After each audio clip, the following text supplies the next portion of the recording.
Hello, welcome to another episode of History in the Dark. I am your host, Darkness the Curse. And before we begin, as always, thank you so much to my generous patrons, my British rail critics, and of course, my underwater train finders. You are the reason why this content remains highly experimental and possibly impossible. It's rough. Probably should rephrase that. And today, we are going to discuss weapons. Various weapons. Nothing specific. We're going to go with planes and ground stuff and helicopters and various things that were planned. People genuinely thought that they could be built and they could be useful. But for one reason or another, we never really saw these ever deployed properly. These are 5 amazing concept weapons that we never saw.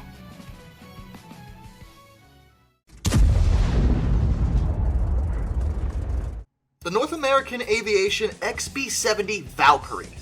Now, this is one of 2 entries on this list that did get to the prototype stage. So in the technical sense, we did see them, but they never got out of that stage, so they never got proper mass production or deployment or anything like that, so I still count them as concepts.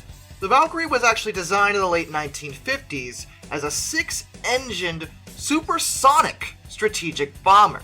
It was intended to be able to cruise for thousands of miles at Mach 3, possibly even faster, while flying at 70,000 feet. From a cursory glance, it resembles a Concorde. It has a similar aerodynamic design. 2 prototypes wound up being built, and it was continually developed and tested during the 60s. Its first flight occurred on the 21st of September 1964, but it may have been a sign of what was to come.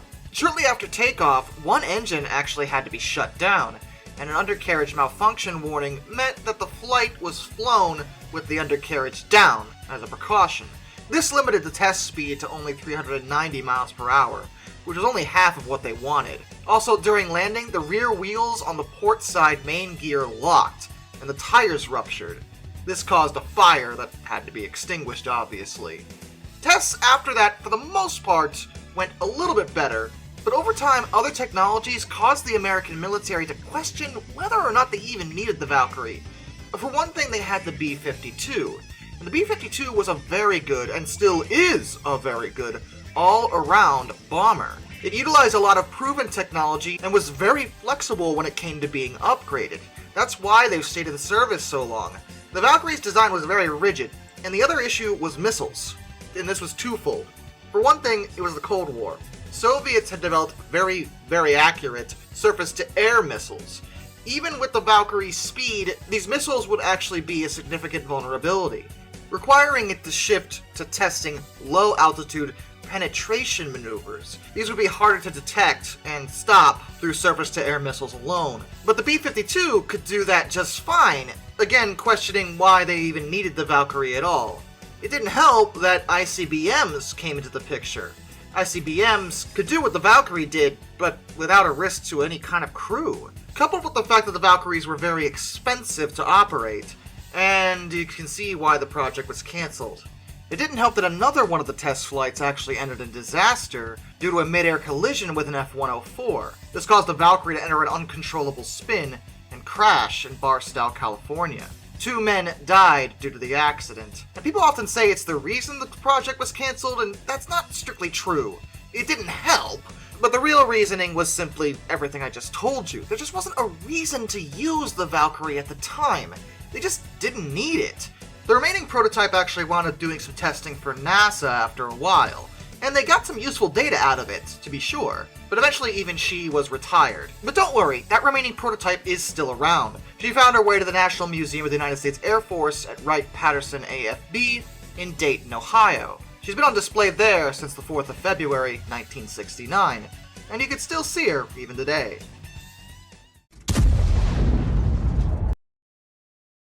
The Focke-Wulf Triebflügel. Hans, get the rocket copter. Its name literally translates to Thrust Wing Hunter, and it was a concept aircraft that was designed in 1944 to be used for the ever-growing need for defense against increasing Allied bombing raids in central Germany. The Nazis were looking for any kind of wonder weapon to try to change their obviously losing situation in World War II at this point. No prototype of this nonsense was ever built, but I give him credit for imagination here. The way this worked would actually be a tip jet setup, which was a bit bold at the time.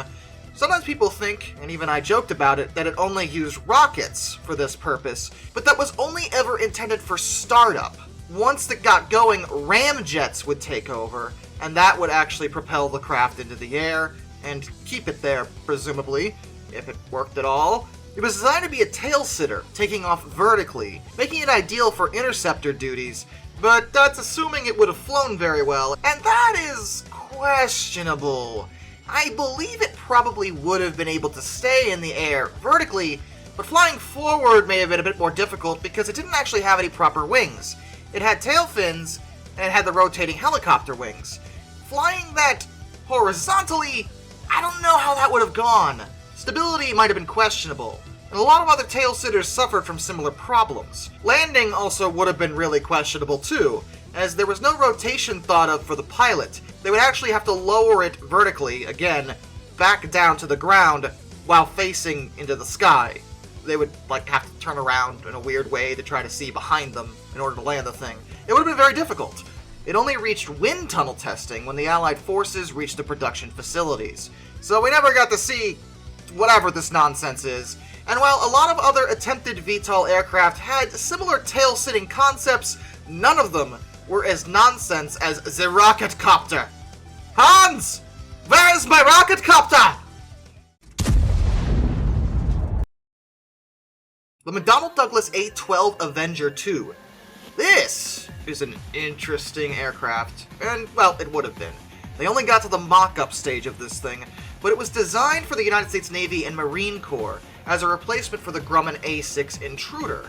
And the intention was to kind of compete with the Air Force's breakthroughs in terms of stealth technology.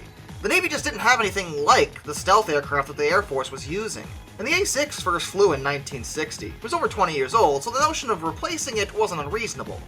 This aircraft would have been much, much more modern, a huge step up, taking the concept of a flying wing very literally. And McDonnell Douglas also apparently just loved triangles, because that is the most precise triangle aircraft I've ever seen in my life. Flying wings usually at least kind of look like wings, but this would have been a literal triangle. They actually nicknamed it the Flying Dorito, which, yeah, that's fair. As an all-weather naval stealth bomber, it would have been designed to actually land and take off from aircraft carriers. It probably would have been great for the United States Navy. So, what happened? Well, naturally, it was the bane of every super cool project that everyone tries to do in the military, and that's, of course, cost. Projected cost increases just kind of kept going up after a while, and McDonnell Douglas struggled with the composite materials they were using to design the craft. It increased projected weight of it by at least 30%, which was well over the design specifications. That's a problem, especially in this case because it was meant to be housed on carriers. You don't want the aircrafts to be too heavy. The complexity of the radar system to be used also caused cost overruns, and by one estimate the A-12 was to consume up to 70% of the Navy's budget for aircraft. That's, horrifying, actually. That would have been really, really terrible.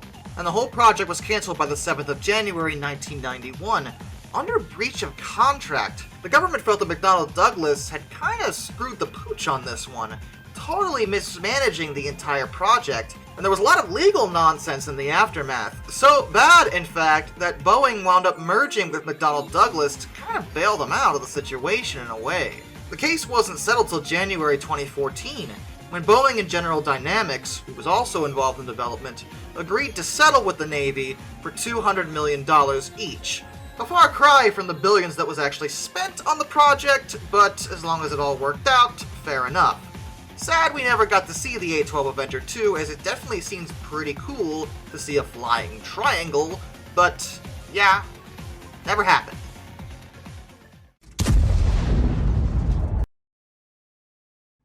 The Landkreuzer P-1000 Rat.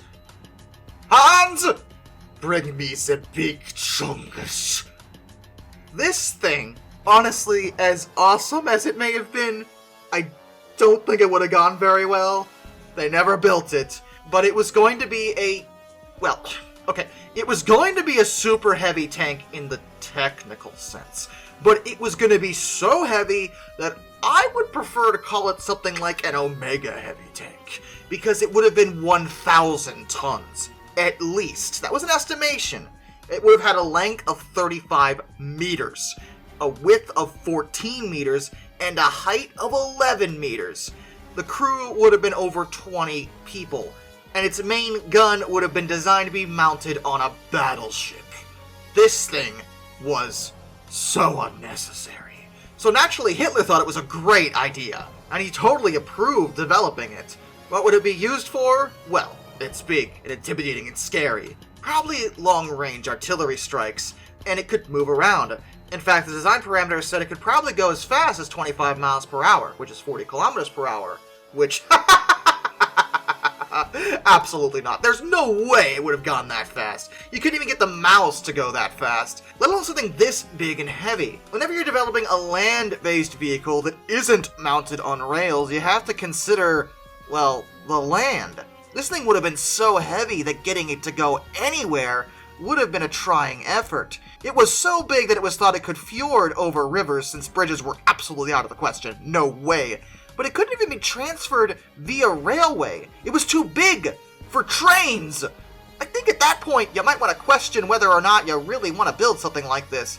And to be fair, eventually even they thought that it wasn't a good idea.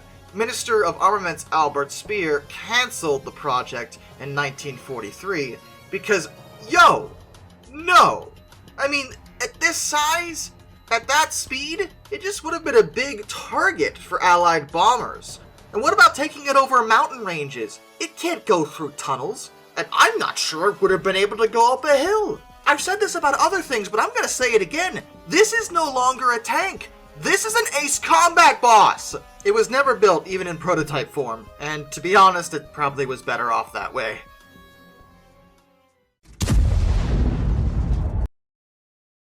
The Boeing Sikorsky RAH-66 Comanche.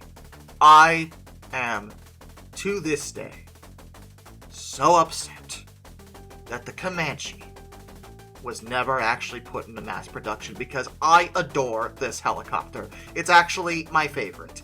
And, man, I'm so sad. I get it, I do. I get why it was canceled, but I'm still upset about it. The Comanche was an American-built, stealth-armed reconnaissance and attack helicopter that was designed for the United States Army. Development on the concept was started during the early 80s, as a result of the launch of the Light Helicopter Experimental Program, or LHX. Nearly a decade after that, and after rebranding the program Light Helicopter, just Light Helicopter, so LH, in April of 1991, the Army finally announced that it had selected Boeing Sikorsky teams to design their new helicopter. This would eventually morph into the stealth helicopter Comanche. It's often presumed by many sources, and this is wrong, I want to stress this, that the Comanche was actually meant to replace the already existing and excellent Apache attack helicopter. That's not true, though. The Comanche was designed as a light attack helicopter, and it was meant to work in conjunction with the Apaches. They were going to use both of them. The Comanche would move in undetected, as again it was stealth capable, and highlight targets for Apaches so they could move in for the kill. The Comanche could also do light attack work as well, as it could also carry armament, but again, it was meant to supplement the Apaches, not necessarily replace them. So what went wrong with it? The project was cancelled on the 23rd of February 2004. I still remember the day my dad told me that. And I was upset about it. I was. $7 billion have been spent on the program, which in retrospect is laughable given how much we spent on the F-35. But come on, didn't the sunk cost fallacy at least encourage you to build a few of them, please? Please just build a few of them, please. Look, they got like the angular tail and this cool, edgy design. I just love these things. They're so cool! Ugh. It was cancelled due to a variety of reasons. Cost overruns were a part of it, as well as the expensive production, but the other issue is that the Army kind of kept moving the goalposts a little bit. New technologies they wanted to integrate kept being developed, and every time they came along, they told the design team, okay, the Comanche now has to do this. Also, it has to do this. Also, it has to do this. And they never could actually get it to do all that. And the engineering on it wound up being a nightmare. because the military kept wanting it to do more and more and more without actually finishing the initial concept to begin with. It was already a tall order. The stealth and composite materials that went into it were difficult to implement in a helicopter setting, and the engines were designed to be as quiet as possible. You didn't know that they were there until they were way closer than any other helicopter would have been. In that regard, they were good, but requirement creep, as they call it, really sealed the deal on this thing. The other problem was, how necessary was it? And it got to a point in 2004 where the Army just didn't think they needed the Comanche. The Apaches were doing fine on their own, in terms of target designation. They didn't necessarily need a supplement. Upgrades to them had made that a lot easier. Additionally, if they did, there was UAV technology on the horizon. Drones would do the job the Comanche was meant for, without any risk to people. You didn't need a pilot to fly a drone. Well, you did, but not in the drone. They'd be from a remote location. The drones could designate targets for the Apaches just fine, without actually risking personnel like the Comanche would.